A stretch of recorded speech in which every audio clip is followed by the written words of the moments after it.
오늘은 저번 시간까지 배웠던 구도체, 그리고 무한평면도체, 무한히 긴 원통도체 전개의 세기 구하는 공식으로 기출문제를 풀어보도록 하겠습니다. 예, 우선 첫 번째 기출문제입니다. 공기 중에서 반지름 0.03m의 구도체에 줄 수 있는 최대 전하는 약 몇 쿨롬인가? 단, 이 구도체의 주위 공기에 대한 절연 내력은 5 곱하기 10의 6승 볼트 퍼 메타이다. 자, 문제에서 물어보는 게 뭐죠? 전하량이지요. 예, 쿨롬은 전하량입니다. 근데 문제에서 준 단서가 반지름 줬고요. 예, 0.03m. 그리고 절연 내력을 줬는데 공기에 대한 절연 내력이에요. 단위를 보니까 볼트 퍼 메타네요. 우리 지금까지 배웠던 전개의 세기 단위 뭐지요? 볼트 퍼 메타지요. 그래서 여기서 이야기한 공기에 대한 절연 내력은 전개의 세기를 의미합니다. 그래서 전개의 세기 2는 5 곱하기 10의 6승 볼트 퍼 메타란 이야기예요. 여기서 문제에서 전하량 Q를 물어봤지요. 그리고 문제에서 준 도체는 구도체입니다. 그러면 구도체의 전개의 세기 2 어떻게 구하죠? 4파이 입실온 공기에 대한 절연 내력이기 때문에 유전율은 공기 중의 유전율 곱하기 구도체의 반지름의 제곱 분의 전하량으로 전개의 세기를 구하죠. 네, 근데 이런 공식을 이용해서 구한 전개의 세기는 5 곱하기 10의 6승 볼트 퍼 메타란 이야기입니다. 문제에서 물어본 건 전하량 Q지요. 그러면 Q를 기준으로 해서 식을 정리하면 4파 입실온 제로 아래 제곱은 넘어가서 곱해줘야겠죠. 왜냐?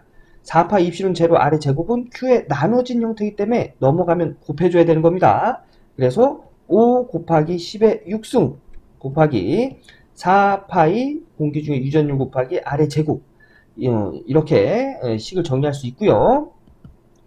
공기 중에 유전율 8.855 곱하기 10의 마이너스 12승이지요.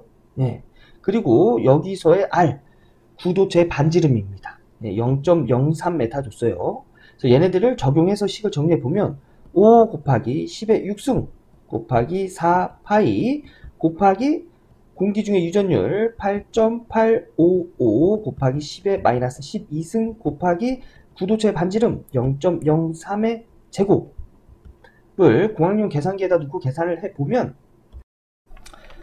5 곱하기 10의 마이너스 7승 단위는 쿨롬이 되는 걸 알 수가 있습니다.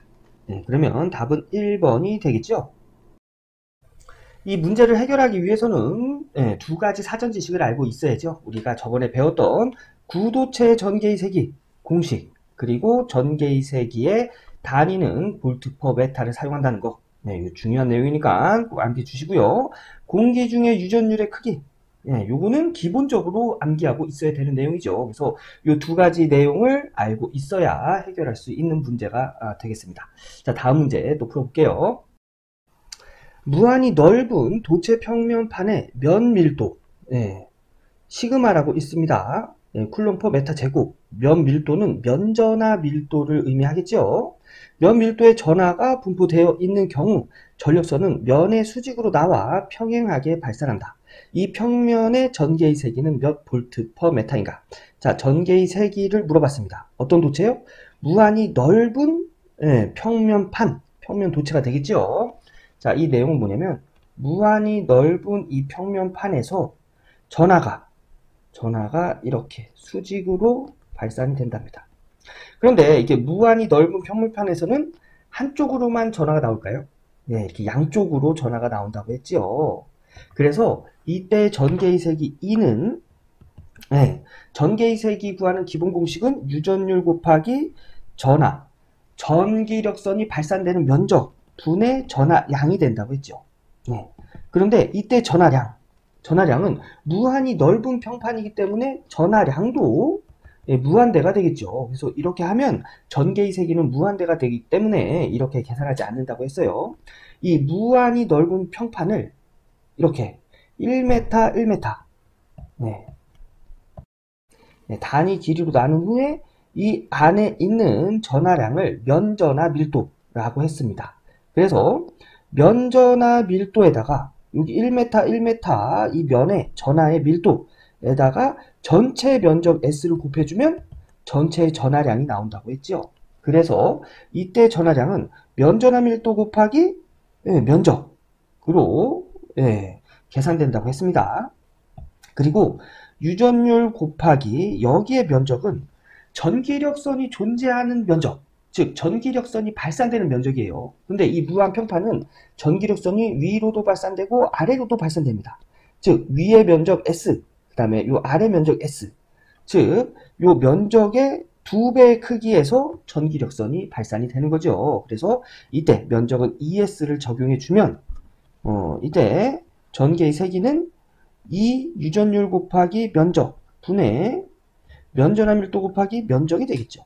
그래서 면적끼리 약분이 돼서 이 입시론 분의 면전하 밀도가 무한평판의 전개의 세기가 되겠습니다. 그래서 요것과 똑같은 것을 찾으면 2번에 있네요. 이 내용을 이해하기 힘드신 분들은 그냥 공식만 암기하셔도 관계가 없습니다. 무한히 넓은 평면도체 전개의 세기는 이 입시론 제로분의 면전하 밀도다. 이렇게 암기하셔도 관계없습니다. 자, 다음 문제 보겠습니다.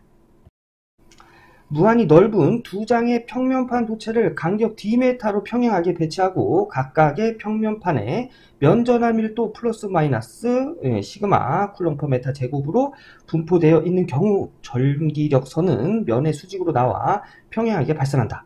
이 평면판 내부의 전개의 세기는 몇 볼트 퍼 메타인가?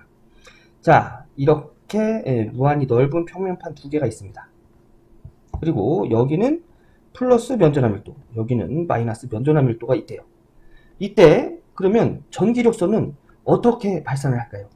이때는 좀 전에 무한평판이 한 개만 있을 때와 달리 한쪽 면으로 전기력선이 나와서 이렇게 들어가겠죠. 그래서 이때의 전개의 세기는 유전율 곱하기 전기력선이 발산되는 면적 분의 전체 전하량인데, 전체 전하량은 면전하 밀도 곱하기 전체 면적으로 이렇게 나타낼 수 있다고 했습니다. 나누기 유전율 곱하기 면적. 이 면적은 이 무한평판에서의 전기력선이 발산되는 면적, 한 면에서만 발산이 되기 때문에 이때 면적은 그냥 S가 됩니다. 그래서 이때는 얘랑 이게 약분이 돼서 유전율 분의 면전하 밀도가 무한히 넓은 두 장의 평면판의 도체의 전개의 세기가 되겠습니다. 그래서 답은 1번이 되겠습니다. 이 문제 역시 두 장의 무한평판이 있을 때 전개의 세기는 유전율 분의 면전하 밀도다. 요거 그냥 공식만 암기하셔도 관계가 없는 그런 문제가 되겠습니다. 마지막 문제입니다. 무한 직선 도선이 람다 쿨럼 퍼 메타의 선밀도 전하, 선전하 밀도 이야기하는 거죠. 선밀도 전하를 가질 때 R메타의 전 P의 전개 E는 몇 볼트 퍼 메타인가? 자, 이렇게 무한 직선 도선이 있고 여기서 R메타 떨어진 P점, 여기까지가 R메타란 얘기입니다. P점의 전개의 세기 E를 구하란 얘기예요. 자, 요 무한 직선을 이렇게 좀 확대해 보면은 어떤 모양일까요? 원통 모양이 되겠지요. 이 원통 모양. 이 원통에서 중심에서의 R메타 떨어진 점의 전개의 세기 E를 구해라. 이 내용의 문제입니다. 보기를 보니까 이것도 역시 공식을 찾아라. 이런 문제예요. 제가 저번 시간에 원통도체 전개의 세기 구하는 공식 2파이 입시론 R분의 선전하 밀도를 구한다고 했죠. 단위는 볼트 퍼 메타라고 했습니다.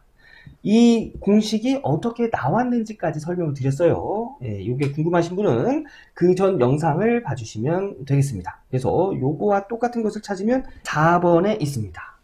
그래서 전개의 세기는 이렇게 공식만 암기하고 있어도 해결할 수 있는 문제가 굉장히 많습니다. 그래서 공식은 꼭 암기해 주시고요. 처음 풀었던 구도체에서 전하량을 구하는 그런 문제, 그런 유형의 문제들도 있으니까 그런 문제들도 꼭 풀어 보셔야 됩니다.